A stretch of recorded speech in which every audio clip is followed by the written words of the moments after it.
Congress senior నేత జీవన్ రెడ్డి మరోసారి సంచలన వ్యాఖ్యలు చేశారు. కాంగ్రెస్ లో కొనసాగడంపై ఆలోచిస్తున్నానన్నారు. తన రాజకీయ భవిష్యత్ ఏంటో తెలియడం లేదన్నారు. పార్టీలో ఇంకెంతకాలం అవమానాలు భరించాలని ప్రశ్నించారు.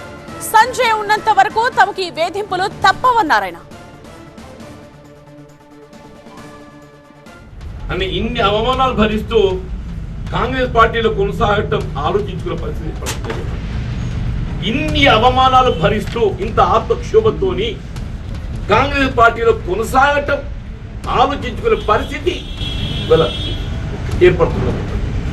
భవిష్యత్తు ఎంత దారి తీస్తుందో ఏంటో కానీ ఇప్పటికైనా అధిష్టానం ఏదైతుందో లేకుంటే ఇది ఇది ఇది ముగింపు కాదు కదా. ఈ ఎన్నిక ముగింపు కాదు కదా. ఈ వేధింపులు ఏదైతుందో ఆయన ఎమ్మెల్యే ఉన్నంత కాలం కొనసాగుతాయి. ఈ వేధింపులు ఇంతటితో ముగిసేటి కాదు. ఈ వేధింపులు ఏదైతుందో ఆయన ఎమ్మెల్యే ఉన్నంత కాలం కొనసాగుతాయి. మరి ఈ వేధింపులు భరించుకుంటా, ఈ మానసిక క్షోభను భరించుకుంటా కాంగ్రెస్ లో కొనసాగడం సాధ్యమేనని చెప్పనిపిస్తుందని చెప్పండి. మరి అసలు ఏంటి దారి ఎటుంటది ఏంటి అనేది నేను ఊహించుకోలేకపోతున్నాను చెప్పండి.